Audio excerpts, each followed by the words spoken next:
guys, it's TEW2016 Maxwell here and welcome to another edition of TNA Making an Impact. You join us today on our Go Home show, heading towards No Surrender, which is of course the final pay-per-view before we head into Bound for Glory. So hopefully it's a decent card. Obviously it's been a short turnaround since Hard Justice, but it really is quite a few rematches going to No Surrender, and then hopefully we can build up to Bound for Glory as good as possible and on a top show. So 18 segments today, we'll jump straight into it, and I hope you enjoy the show. So we start off with the entrance of Fergal Devitt. He's going to open the show. As Devitt makes his way to the ring, Mike TNA on commentary informs us that Magnus's injury has ruled him out of the Fatal 4-Way match this Sunday, and Carly has now made it a triple threat match, with the winner, of course, going to Bound for Glory to challenge the TNA World Heavyweight Championships champion. So that match now is going to be Fergal Devitt versus Jeff Hardy versus Bobby Lashley. So Devitt cuts his promo. He says, "We're just 4 days away from one of the biggest matches of my career. The Bound for Glory chase concludes this Sunday at No Surrender. Now it is a shame that Magnus has been ruled out for injury and that it's now a triple threat match. That lessens the numbers and increases the odds of me winning. Now don't get me wrong, Bobby Lashley and Jeff Hardy are amazing competitors, but I'm here to win. And I'm here to become the next TNA World Heavyweight Champion. As for tonight, I get to team up with Drew Galloway against Stu Barrett and Adam Cole. Now me and Drew may be teammates tonight, but if he wins that title on Sunday, the next time we face off at Bound for Glory, it's going to be different. So he's putting up his chances to win this. He's saying there could be a chance that Drew wins. You never know, of course. It's bigging up 2 matches going forward, and it sets up our main event for tonight. So C+67, good promo there from Devitt. Get the show off to a strong start, got the crowd hotter as well, and it continues the Whose Side Are They On storyline. Our opening contest and about had some decent wrestling, but didn't have much heat. We had Ricochet defeat the X Division champion Kenny Omega in 11 minutes and 50 in a non-title match via the diving double knee drop. C-56 again getting the crowd hotter, which is good. Ricochet with a 53 performance, 50 for Omega. Continues a little feud between them, obviously, in the X Division. We've got going on at the moment. Obviously, the X Division at the moment is going to be centred around these two, Phoenix and Sami Callihan, and a few others. So, a decent match-up there. And that leads us into our next segment. As Carly appears in the Titantron, she says, "Excellent match there. You guys are really representing our X Division in a positive light. This Sunday we will have a match for the X Division Championship. Kenny Omega, you will defend the title again against Phoenix, who in my opinion deserves another opportunity, and against the man who's just defeated you there, thus earning a title shot tonight for Sunday, Ricochet, in a top draw triple threat match." Ricochet has a big beaming smile on his face. He's delighted, obviously, he's in this match. While Kenny Omega shouting at her saying, "You've got to be kidding me, what the hell?" An E+30 segment for Carly there. It continues the storyline between the two X Division competitors. So our first matchup, definitely 110% confirmed. Kenny Omega defends the title against Phoenix and Ricochet. Next up, in a decent match, we have James Storm defeat Nick Jackson in 7:24 with an 8-second ride. During the match, we also had Bobby Roode come in and attack Nick Jackson. This was a C-55. James Storm with a 49 performance, Nick Jackson with a 61. There were no skill improvements in this matchup. Negatives here: James Storm's declining physical ability, the booking decisions, and of course their announce team.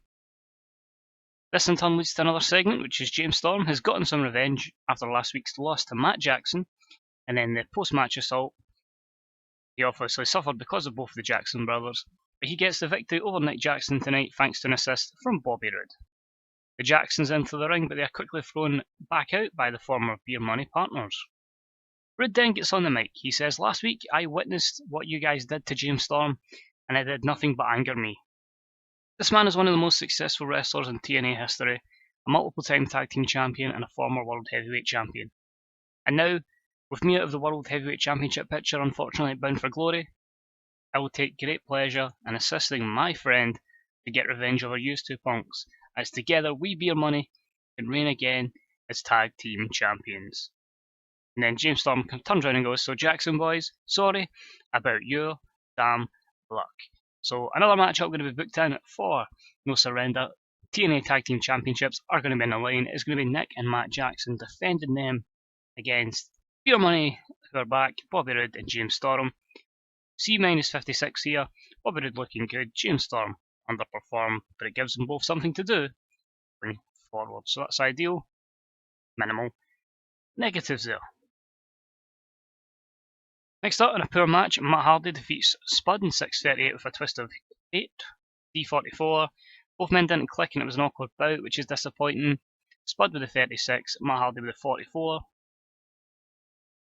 No skill improvements in this instance, and negatives, quite a few for Matt Hardy, including holding back. He's declining physical ability, but I think we'll still get a few storylines to go from Matt Hardy. We're then backstage with Adam Cole, who is with the rest of the BC. He says, "Now guys, well, you've all had a tricky night so far. Of course, all of the rest of them have lost tonight. But it's time to get that important question asked. Just what the hell happened at Hard Justice?" Matt Jackson says, "Listen man, you know our history, you're a friend, and we will always have your back. Just not against Fergal, man. We've known him for so long and we owe him a lot. We're BC for life, so don't worry about our commitment to the cause." Nick says, "Honestly dude, anytime you need us, we'll be there. Just not against Fergal. So again tonight, you're on your own. We've got bigger issues to sort out. Good luck, man."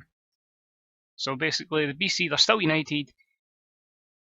They're finally getting back to him on what happened at Hard Justice, but it's basically BC is for life, but they obviously have so much respect for Devitt, who obviously started up BC back in Japan. So C60, Matt Jackson's getting better at his gimmick. And just a low announcing there by Lenny Leonard and Mike Tenay, that was a negative. Moving forward, the extremely short match, Shibata defeated DJ Zemion in 4:04 by stoppage when DJ Zemion could not continue. Another KO for our Japanese superstar, C-56. Shibata's getting better at his gimmick. DJ Zemion continues not to be suited to his, but until we really give him a push, I don't want to touch it. Zemion with a 30 performance, Shibata with a 64. No skill improvements, but again, just continuing on with the dominance of Shibata.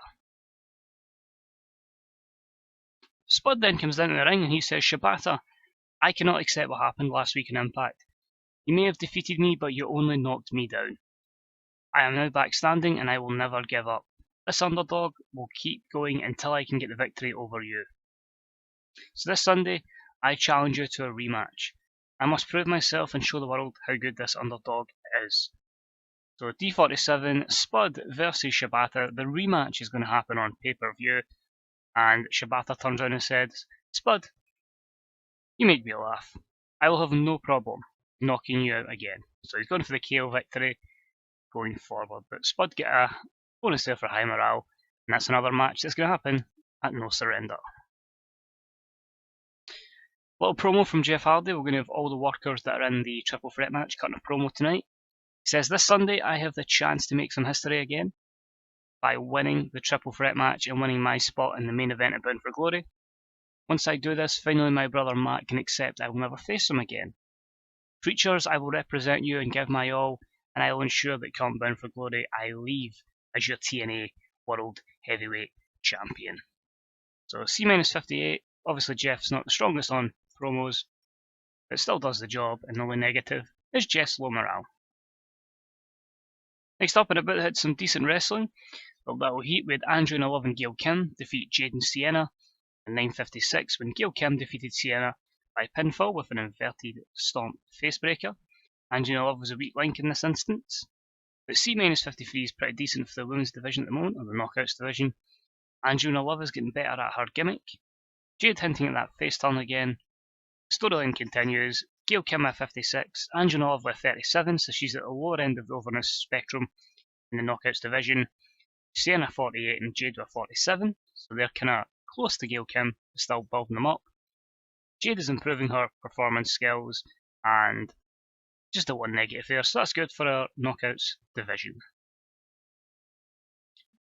Gail Kim has done it. She's pinned Sienna after a miscommunication with Jade, who turns around and just laughs at the fallen Sienna. For some reason I have Shibata in this angle instead of Sienna, my bad. What the hell are you laughing at? Screams Sienna before she goes to slap Jade. Jade ducks it and then she drop kicks Sienna, who falls through the ropes and to the outside. Sienna looks enraged and Carly comes out. Now ladies, save yourself for this Sunday, where Sienna you will defend your title again against Gail Kim and Jade. But this time ask yourself, is Jade really on your side? Good luck. So it's obviously another rematch, which is disappointing, but you have the added factor that Jade this time is going in as a babyface and Sienna is the heel. So D40, Jade hinted at the face turn. I've made an absolute mess of that with putting Shibata in, but we're turning Jade face, and it went pretty well. So that's good to see. Can't believe I put Shibata in instead of Sienna. Rookie mistake. And about that had some decent wrestling. We didn't much heat. We then had the TNA National Championship on the line again, and Jay Lethal defeated Trevor Lee in 9 minutes and 35 with a lethal combination. Jay Lethal makes the second defence of it. A solid C-58, not bad because it gives Trevor Lee a good spotlight. Jay Lethal with a 59, Trevor Lee with a 46. Trevor Lee improving technical skills from this, and just a few negatives there, but overall pretty happy with how that panned out. Whoa, Lethal, what the hell, man? Are you just giving any old bum a title shot? What about people who deserve it? People like me, the Miracle Mike Bennett. Because if I recall, you never pinned me, and I never tapped a hard justice. So to me, your victory was nothing more than a fluke. Lethal turns and says, Mike Bennett, wah, moan and complain again. It just so happens to be that this Sunday I don't have an opponent as yet. So how about it? You get your opportunity, and I'll beat you, and I'll be the first man to pin you, and you can go back to the end of the line.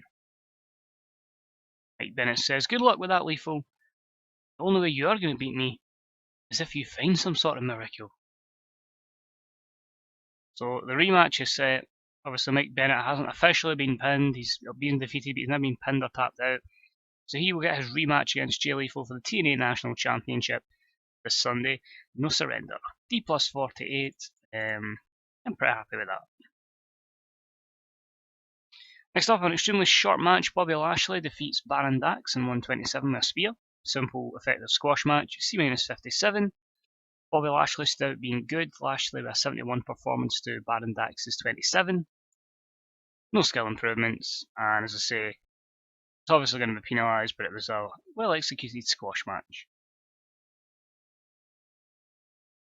Short promo from Bobby Lashley, his thoughts on the triple threat match. Jeff Hardy, Fergal Devitt. Now that Magnus is out of the equation, that means it's only you two who stand in my way of becoming TNA World Heavyweight Champion again. So you guys better bring your A game, because I'm bigger, I'm stronger, I'm meaner than you two combined. So this Sunday, better step up, or you might just get knocked out. So a simple, effective promo from Bobby Lashley, and a B-76 there. Heading up to our main event time, Stu Barrett's promo. What is it with people around here getting opportunities they don't deserve? For some unbeknown reason, Drew Galloway is now #1 contender for the TNA World Heavyweight Championship. What the hell has he done to deserve this? It's a joke. However, it gives me a new purpose tonight, because my aim is to make sure Drew Galloway doesn't make it to this Sunday. It's time for him to eat a bullhammer. Boom. So Scene 65 continuing the feud between him and Drew Galloway as they head into their final clash at No Surrender. Which leads us to ending the show with our main event match, and about that had some good wrestling and a decent reaction from the crowd, with Drew Galloway and Fergal Devitt defeat Adam Cole and Stu Barrett in 17:29, when Drew Galloway defeated Stu Barrett, a Scott drop. So B-74 is a very strong match to end the show. Devitt with a 67, Galloway with a 73, Barrett with a 78, and a solid 64 for Adam Cole. It continues on the two storylines. Adam Cole's improving his performance skills. No negatives there. It's just the announce team. So there's still a lot of work to do in terms of storylines and various other things, but with a rough card going forward, and storylines will start afresh, storylines will continue, as we head in the road towards Bound for Glory. So C plus 70, very happy with that. It looks like it's a very average show in the main events and that save it, but at the end of the day we're trying to build so many guys up during the lower card of the show, try to build up our knockouts division, but at the same time got enough main event talent to make sure we're always increasing pop in every region we're showcasing our show. So delighted with that. We'll just quickly get through stuff on the screen here, and we'll run through the card. Let's see anything here. Garth Shearer staying with Global Force Wrestling, obviously one half of the Bollywood Boys from the Cruiserweight Thoracic. Chuck Taylor sidelined. Mercedes Martinez is going to Shimmer again. Apart from that, the think about TNA Impact, it was great, so that's good to see. And Robbie Brookside is going to sign a new contract. So 2.30 rating on television, 4K for drug fees, and Matt Hardy does not like Zema Ion. Okay. What I'd like to check quickly is if I go to Company Wars, TNA, if I go to our top 100,